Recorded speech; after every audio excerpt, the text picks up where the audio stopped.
in a land far from the bustle of empires and the noise of cities. There lived a man named Job. He was not a king, not a warrior, not a prophet, but he was upright, blameless, a man of integrity who feared God and turned away from evil. And perhaps that's what makes his story so jarring. Because Job's life didn't collapse because of sin, it collapsed in spite of his righteousness. He was wealthy, respected, surrounded by a large family, and known for his wisdom. His name was spoken with honor.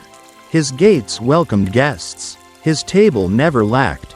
But far above Job, beyond human sight, a conversation was unfolding, one that would alter everything. The sons of God came before the Lord, and with them Satan. God asked, "Have you considered my servant Job?" Satan, with a sneer, replied, "Does Job fear God for nothing? Stretch out your hand, touch all he has. He will curse you to your face." And so, permission was given, but not without limits. Job would be tested, but not destroyed. What followed was swift and brutal. In a single day, messengers came like waves of grief. Your oxen and donkeys were stolen. Your servants were killed. Fire fell from the sky. Your camels were raided. Your sons and daughters were feasting. And a great wind came. And the house collapsed. And they are gone, all of them. Job tore his robe, shaved his head, fell to the ground, and worshipped, not with joy, but with surrender. Naked I came from my mother's womb, and naked I shall return. The Lord gave, the Lord has taken away. Blessed be the name of the Lord. In all this, Job did not sin. But the story wasn't over. Again, the accuser returned. Skin for skin, he said, strike his flesh, and he will curse you. And so Job was afflicted, boils from head to toe. He sat in ashes, scraping himself with a broken shard of pottery.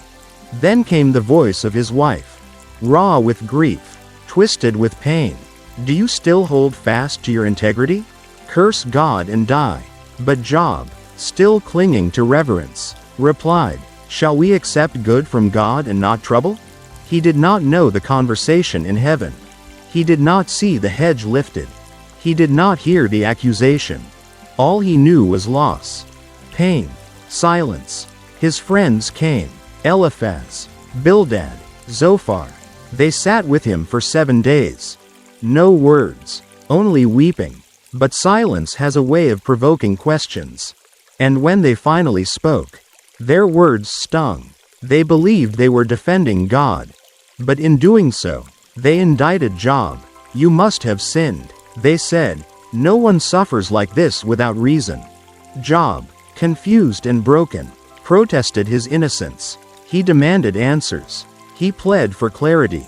And heaven remained silent. He scoured his past for wrongs. He listened to lectures. He endured judgment from those who came to comfort. And still, silence. Have you ever been there? When pain knocks and heaven says nothing. When your prayers echo back empty. When you search the sky and all you hear is wind. Job's story is not neat. It is not tidy. It is raw, like scraped skin and unanswered questions. It is the story of a man who knew God and couldn't understand his silence. And yet, Job did not walk away. He lamented. He wrestled. He shouted into the void. But he stayed. He kept seeking. Even when seeking hurt. Even when his world collapsed. Even when God seemed far. This is where faith becomes fire-tested. Not in blessing, but in the burning. Job didn't need easy answers. He needed presence. And that, eventually, is what came. But before we continue, if this story is speaking to you, if you've ever felt like Job, confused by suffering, wounded by silence, consider supporting this channel. Like this video. Leave a comment about your journey through pain or silence. Share it with someone who needs hope. And subscribe for more biblical stories that reveal the depth of God's heart even in the shadows. Now, back to Job. As Job sat in dust and despair, he began to cry out, not only to God, but into the abyss of suffering itself. Why was I born? He asked. Why did I not perish at birth? He wasn't just mourning loss. He was wrestling with existence. Grief had unseated his certainty. And still, God was silent. His friends continued their speeches, layered in tradition, thick with assumption. They spoke of divine justice as a transaction. Do good, receive good. Do evil, suffer evil. But Job's life defied their formulas. And because they could not explain his suffering, they blamed him. Isn't that what we sometimes do? When we see pain we cannot categorize. We try to control it with doctrine. We say, there must be a reason. But Job refused that reasoning. He was honest, painfully so. He didn't sanitize his emotions. He didn't pretend to be fine. He accused, he questioned, he mourned. And that brutal honesty is not what condemned him, it's what preserved him. Because while his friends spoke from assumptions, Job spoke from longing. He didn't curse God, but he didn't flatter him either. He asked, why do you hide your face? Why do you count me as your enemy? He begged for a mediator. He wished for an advocate. Somewhere in the shadows of silence, Job still believed there had to be someone who could plead his case before the Almighty. And then, after chapter upon chapter of argument, lament, rebuttal, and grief, God answered, not with explanations, not with apologies, but with questions. Where were you when I laid the foundations of the earth? Can you command the morning? Do you give the horse its might? God did not belittle Job. He reoriented him. He reminded Job of the vastness he could not grasp, the intricacies of a world not built on simple equations. God did not explain suffering. He revealed sovereignty. He showed that there were things beyond Job's knowing, and that was not a failure of faith, but a reality of being human. And Job was silenced, not by rebuke, but by awe. He said, I had heard of you by the hearing of the ear, but now my eyes see you. Therefore I despise myself, and repent in dust and ashes.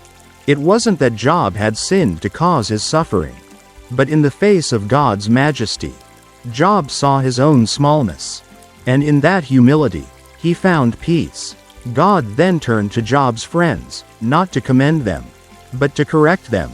You have not spoken of me what is right, he said, and then, God asked Job to pray for them. The man they accused was the one who would intercede. And when Job prayed, everything changed. His fortunes were restored. His health returned. He had more sons and daughters. He lived long. But the gift was not just in what he regained, it was in what he learned. That faith is not the absence of questions. It's the presence of trust when answers don't come. It's the decision to stay when God is silent. It's the courage to believe when all signs suggest otherwise. Job's story does not promise easy endings. It promises that even in the silence, God is not absent. Even in the ashes, God is still God. Even in pain, there is a presence beyond explanation. Even when heaven is quiet, God is still at work. We often read the story of Job with a backward glance, knowing that restoration is coming, that God will speak, that justice will return. But Job didn't have that luxury. He sat in the unknown. He waited in the dark. He had no chapter 42 to cling to. All he had was pain. And yet he didn't let that pain erase his belief in God's goodness. He questioned, he lamented, he grieved, but he never let go. And that's what makes Job remarkable, not his patience, but his perseverance, not his certainty, but his refusal to walk away from a God he couldn't understand. He stayed in the story, even when it made no sense, even when his theology was tested, even when his heart was shattered. Job held on, and in doing so, he gave us a gift, a portrait of worship that doesn't depend on circumstances, a faith that doesn't require comfort, a love that isn't based on reward. This is not the kind of faith that dances only when blessings flow. It's the kind that sits in ashes and still says, Blessed be the name of the Lord. Job's name means persecuted. Fitting for a man who lost everything, wealth, children, health, dignity. But Job also means to come back, to return. And that's what God does with those who stay. He restores. Maybe not always in the ways we expect, but always in ways that transform. By the end of the book, Job is not just wealthy again, he's wiser. He's not just healed, he's humbled. He's not just vindicated, he's been with God. He has seen him, not with eyes, but with soul. And that vision is enough. Because what Job longed for most wasn't the return of what he'd lost, it was the reassurance that God had never left. That the silence was not abandonment. That the pain was not punishment. That the questions were not rebellion, but the very path through which he would come to know God more deeply. In the mystery, Job met majesty. In the silence, Job discovered sovereignty. And in the ashes, Job found awe. So what does his story mean for us? It means that your suffering is not meaningless. It means that your questions do not disqualify your faith. It means that God is still present, even when he is quiet. It means that there is a space in Scripture for honest grief. That lament is not weakness, it's worship. That wrestling is not failure, it's faith. That patience is not passive, it is fierce. And above all, it means this: when God is silent, he is still God, still good, still watching, still writing, still loving, still listening. The heavens may seem closed, but your cries are not lost. Your tears are not wasted. Your pain is not ignored. And your waiting is not in vain. There's a kind of depth that only comes through darkness. A kind of clarity that only follows chaos. And a kind of intimacy with God that only emerges when all other voices fall silent. This is what Job discovered. He did not meet God in the temple. He met him in the whirlwind. Not with incense and choirs, but with dust and wind and thunder. Not with promises of prosperity, but with questions that shattered pride. God didn't come to answer Job's every why. He came to show Job the who behind the why. And that revelation was enough. Sometimes we want resolution, but God offers revelation. And that is the deeper healing. Because resolution fixes circumstances, but revelation transforms the soul. In Job's case, the restoration was real. He was given more children, twice as many possessions. He lived to see 4 generations. But the true restoration happened in his spirit, in his understanding, in his awe. He no longer served a God he merely heard about, he served a God he had seen. And not even loss could take that away. There's something beautiful about the ending of Job, not because everything was restored, but because Job was restored. His friends learned humility. His heart found peace. And the silence of God had given way to the presence of God. Not all stories end that way. Sometimes, we never get the why. Sometimes the loss remains. Sometimes the healing doesn't come this side of eternity. But Job reminds us that the presence of God is more precious than the answers we seek. That a silent God is still a sovereign God. And that waiting, when done with trust, becomes worship. So when God is silent in your life, when the pain stays and the sky stays closed and the prayers seem unanswered, remember Job. Remember the man who sat in ashes, not because he lacked faith, but because he still believed. He still waited. He still hoped. He still spoke, because even silence could not silence his pursuit. And when God came, everything changed, not because the pain was undone, but because the presence had arrived. And that made all the difference. In the stillness after the whirlwind, Job did not become bitter. He became deeper. He did not emerge untouched, he emerged transformed. Because suffering, when held with God, does not deform us, it refines us. Job became a different man, not because his possessions returned, but because his perspective did. He had walked through the valley. He had waited in the silence. He had questioned, wrestled, and endured. And God had met him, not to explain, but to reveal. There is a sacredness in suffering that cannot be replicated in any other place. It teaches us what comfort cannot. It unveils what prosperity hides. It humbles us without humiliating us. And it makes space for the kind of wisdom that speaks not just from knowledge, but from knowing. Job's story is not a guide to avoid pain. It is a map for enduring it. A reminder that God is not only God of the mountaintops, but also the ashes. He is present in our loss, in our questions, in our confusion, and even when He is silent. He is never absent. When we read Job, we're invited to lay down our formulas, to stop trying to make sense of every storm, to stop blaming ourselves or others for every suffering, and to start listening, trusting, waiting. There is a holy kind of patience that doesn't demand answers but holds on anyway. That says, even if I don't understand, I will not let go. That's what Job teaches us. And that's what Jesus embodied. Because Job, in many ways, foreshadows the man of sorrows, the one who was innocent, the one who suffered, the one who cried out, "My God, why have you forsaken me?" The one who, like Job, endured the silence, and yet, like Job, did not curse God, but entrusted himself to the one who judges justly. There's a thread between the ash heap of Job and the cross of Christ. A thread of suffering, of silence, of seeming abandonment, and of ultimate vindication. If Job found restoration in the end, Jesus brought resurrection. If Job regained life, Jesus defeated death. And in Him, we now know this. Suffering is not the end. Silence is not the absence of love. And every unanswered prayer still echoes in heaven, still matters, still moves the heart of God. So if you are in a job season right now, if the winds have taken what you love, if the sky feels closed, if the friends have become accusers, if the days are long and your soul is tired, hear this. You are not alone. You are not forgotten. You are not unloved. You are seen. You are heard. And you are held, even in the silence. And maybe, just maybe, this silence is not the absence of God's voice, but the amplification of His presence in a deeper way. Sometimes, the loudest revelations come without words.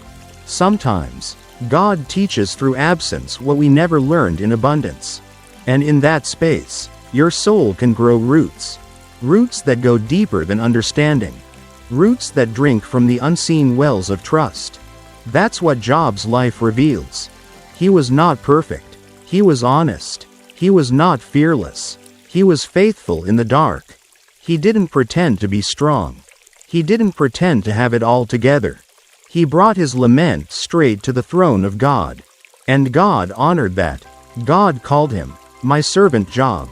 Not because he passed a test with flying colors, but because he stayed in the relationship. He kept speaking, kept questioning, kept hoping, even when the heavens were silent, even when the losses piled up, even when his own wife said, "Curse God and die." He didn't, not because he understood, but because he believed. Somewhere deep within Job, there was still a flicker, a fragile ember of faith that refused to be extinguished. And that flicker was enough. Sometimes, your faith won't roar, it won't shine, it won't speak in certainty. Sometimes, it will whisper, it will tremble, it will barely hold on. And still, that is faith. Faith that survives not by strength, but by surrender, by laying yourself bare before God and saying, "Though you slay me, yet will I trust you." Those are not the words of denial. They are the words of devotion. Not blind allegiance, but the kind of allegiance forged through fire. That's the kind of worship that shakes heaven. That's the kind of trust that silences the accuser. Because remember, that's how Job's trial began. Not on earth, but in heaven. Not because Job did wrong, but because he did right. And God trusted him to carry the weight of the silence. To show the watching world, and the watching adversary, that faith is not a transaction. That we do not follow God just because He blesses us. We follow Him because we know Him. And even when we don't understand Him, we trust Him. That kind of faith cannot be faked. It must be formed. In hardship, in heartbreak, in holy waiting. And that kind of faith is what God calls precious. So if you are in that space now, like Job, sitting in silence, know this. The silence is not a sentence. It is a sanctuary, a space where God is still God, where He still sees, still hears, still holds you, and one day, whether in this life or the next, He will speak again. He will answer, and the whirlwind will clear, and your eyes will see what your heart never stopped hoping for. The God who never left, the God who still calls you His, the God who restores, not just what was lost, but what was learned, the God who turns ashes into awe, and silence into song. In the end, Job's story was not just about endurance, it was about revelation. A deeper knowing, a fuller seeing, and a trust that no longer needed conditions to remain strong. He did not get his children back, but he did have more, and he never forgot the ones he lost. But his heart was larger now. His understanding was deeper. His worship was richer, and his story, etched in suffering and sealed with silence, became a legacy for every soul who would ever wonder. Where is God when it hurts? He is there, in the dust, in the silence, in the whirlwind, in the questions, in the waiting, and most of all, in the restoration we cannot yet see. So don't rush out of your job season. Don't curse the silence. Don't run from the ash heap. Because it may be there, in the hardest, darkest places of your life, that God is drawing nearest, that heaven is leaning in, that something unshakable is being forged in you. You are not forgotten. You are not being punished. You are being trusted, with mystery, with pain, with silence, and one day, with the kind of testimony that only the job light can carry. So hold on, even when it's quiet, even when it's long, even when it feels unbearable.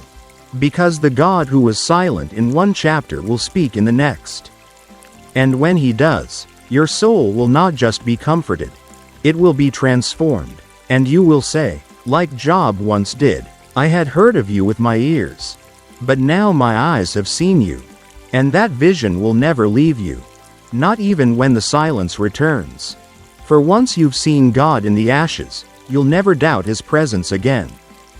Because this is the story of Job, and it is, in many ways, the story of us, of every believer who walks through fire without answers, of every heart that chooses worship over bitterness, of every soul that keeps knocking when the door stays closed, of every prayer whispered in the dark. Job's story reminds us that suffering is not meaningless, that silence is not abandonment, and that faith, true, tested, enduring faith, is more precious than gold. Heaven is not deaf. God is not indifferent. Your pain is not forgotten. And your perseverance is not unseen. He sees you. He knows your name. He is writing a story with your tears that will shine brighter than 1,000 victories. So keep walking. Keep hoping. Keep trusting. Because the God who was silent is still near. And the God who let you walk through it will also walk you out of it, into something deeper, stronger, and more eternal than you could ever imagine. That is the hope of Job. That is the hope for us all.